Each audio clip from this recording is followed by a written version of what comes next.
દાવો કરવામાં આવ્યો છે। અલગ અલગ ફાઇલ, સ્ટેમ્પ અને બિલની તસવીરો સામે આવી છે। બાયડના ધારાસભ્ય ધવલસિંહે નકલી કચેરીની આશંકા વ્યક્ત કરી છે। મોડાસામાં ખાનગી સ્થળેથી તસવીરો ખેંચીને બહાર પાડવામાં આવી છે।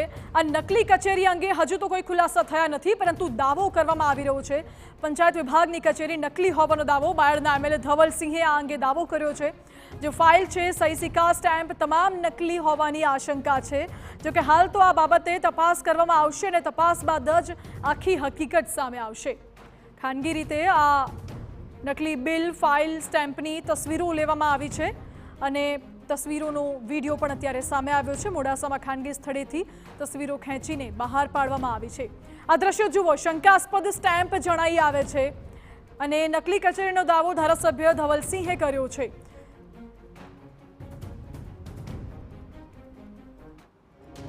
आज तपास करता स्थल पर पहुंचो, मैंने 2 एमबी बुक मिली, थोड़ा पेपरों मळ्या, एक तिजोरी अंदर 6 થી 7 एमबी बुक कोरी मिली।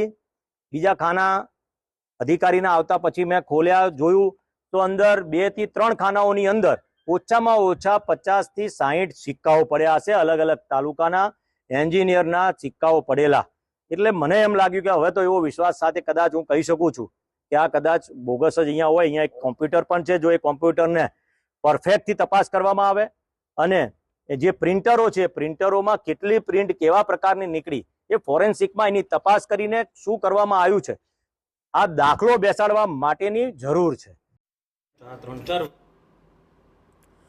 तो हाल तो आ कचेरी नकली होવાનો दावो कराई રહ્યો છે, પરંતુ ચોક્કસ હજુ ખરાઈ નથી કરાઈ। વધુ જાણકારી આપી રહ્યા છે સંવાદદાતા અવનીશ ગોસ્વામી। અવનીશ, અરવલ્લીમાં નકલી કચેરીનો દાવો કરાઈ રહ્યો છે, શું આપને જાણકારી મળી રહી છે આ બાબતે? અત્યારે હાલ તો પોલીસ જે છે તે સ્થળ પર પહોંચી છે અને પોલીસે જે છે તે તમામ દસ્તાવેજો જે છે તે તેમજ ફાઇલો જે છે તેમજ સિક્કા છે, આ તમામ ચીજો જે છે તે એકત્ર કરવામાં આવી રહી છે। તમામની પુરાવા એકઠા કરવામાં આવી રહ્યા છે કે આ ફાઇલો કયા કામથી અહીંયા લાવવામાં આવી હતી, સિક્કા જે છે તે પણ કયા કામથી અહીંયા આવ્યા હતા અને જે લગભગ 7 લોકો જે સ્થળ પર હાજર હતા તે 7 લોકો અહીં કયા કારણોસર ઉપસ્થિત હતા તેવું કોઈ પણ પ્રકારની અહીં એજન્સી ચલાવતા હતા કે કેમ, આ તમામ બાબતની પ્રાથમિક પૂછપરછ હાથ ધરવામાં આવી છે।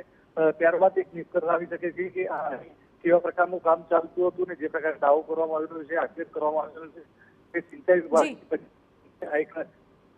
કચેરી હોઈ શકે છે તે પ્રકારની આશંકાઓને લઈને પણ સ્પષ્ટતાઓ કરવામાં આવે છે। કોઈ પ્રકારની ગતિવિધિઓ અથવા તો કોઈ પણ પ્રકારના પુરાવા તો કાયદેસરનો ગુનો પણ નોંધવામાં આવી શકે છે અને ત્યારબાદ આગળની કાર્યવાહી હાથ ધરવામાં આવી શકે છે। જી અવનીશ, અગાઉ જ્યારે રાજ્યમાં નકલી કચેરીનું કૌભાંડ ઝડપાયું હતું ત્યારે કેટલાક અધિકારીઓ અને પૂર્વ અધિકારીઓની સંડોવણી હોવાનું પણ ખુલ્યું હતું। શું આ કેસમાં પણ કોઈ અધિકારીની સંડોવણી હોવાનું લાગી રહ્યું છે? ચોક્કસ એક રીતે અત્યારે હાલ તો જે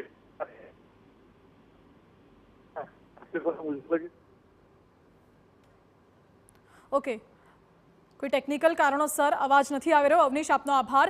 હાલ તો અત્યારે હવે આ તપાસનો વિષય છે। છેલ્લા કેટલાક સમય પહેલા કોઈ નંબરથી ફોન આવ્યો હતો, તપાસ કરતા સ્થળ પર પહોંચ્યા હતા ધવલસિંહ, તેવો દાવો પણ તેમણે કર્યો।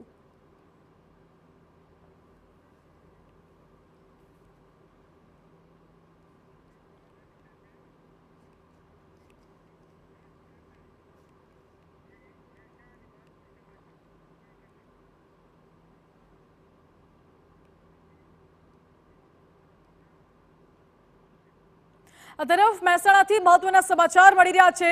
બહુચરાજીથી બબાલના સમાચાર